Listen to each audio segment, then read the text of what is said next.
So yeah, this one, Jordana, this one's a little bit sort of geared to a changing environment. Our clients expecting new changes to the way we're operating as a salon. Yeah, I mean, I don't know what they necessarily want, but I know that what we need to do, and I think it has been quite difficult trying to get everyone on the same page because there are varying levels of anxiety and varying levels of people being quite OCD about things, and so people don't always react the same. When you ask them to put a mask on, or when you ask them to sanitize, or if you can take the temperature check. So it's one of those things where you just got to do your best, really. And I think it's changing here. And this was actually inspired by Hairdressers Journal. Actually, I think they've got a point on there. They're coming up with different tips to changing, and part of this is how customers are now shopping and buying their products. And are we adapting to an online retail experience for our clients, George?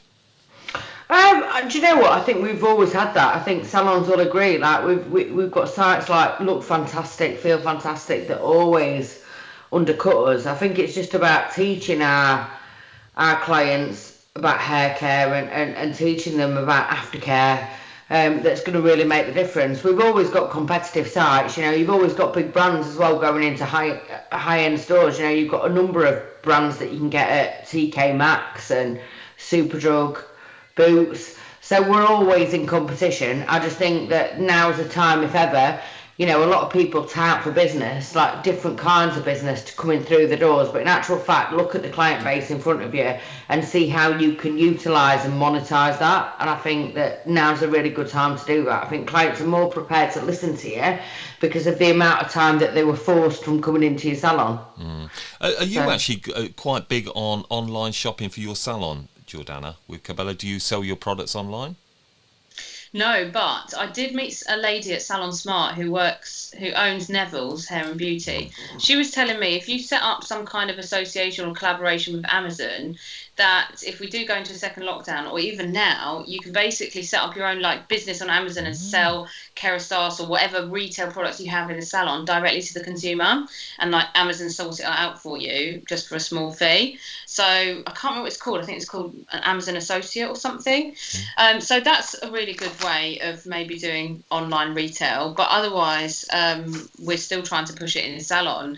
And the biggest thing for us is we literally just say we can't do the colour unless you buy the products because like your hair will fall out. So one of the other things we've done actually is we've got this like really, really zoomed in magnifying clip that goes on your phone, and it allows you to take really, really zoomed in high pixel pictures of hair strands. So you can use it for like the scalp, or you can use it for like the strand of hair. And if you take pictures of it on your phone, you can actually show them like the before and after of the treatment, and you can literally see like the cuticle layers roughed up versus the cuticle layer like smoothed down. So we're starting to kind of give ourselves and our advice like a bit of evidence and proof behind it, so that they're like, okay, I will buy that purple shampoo because it's better from the salon than it is from the pound shop. So yeah, anything like that. I think we're kind of at the end of our tethers. We're just getting them to buy retail. So that's why we came up with the camera idea. It's a good idea. I like it's it. just a classic thing, though, isn't it? Why on earth would you go and spend a couple of £100 on your colour to then go to Tesco, buy a branded shampoo at £3 and conditioner at £3 to look after it and expect the results to be the same? Mm. Like, you wouldn't buy a BMW and put it through a boil wash, would you? Yeah, exactly. I have been a bit cheeky at the salon as well, where I only put like one product on display, and I'll go, oh, that's the last one, and they always buy Yeah. it. No, Instead no, of having like six of them on display, I'll go, oh gosh, that's the last one, and I say to my colleague, make sure you order some more because they go like gold dust, and the clients will go, oh well, I'll have it. Giordana, so people liking this say that Natasha, what is that lens called? She wants to know.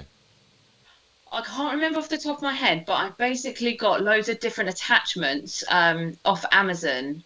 And there were camera attachments for like magnifying your camera, and I got it from a Samsung, but you can get them from an iPhone as well. But there's no specific name for them. I think they're just called like zoomed in camera lens clip that clips onto the phone. Yeah, and just think else that I picked up on the website, just moving away a little bit from the online shopping, but clients' behaviour in terms of coming into the shop and also working around the shift patterns, George, is early mornings and late nights.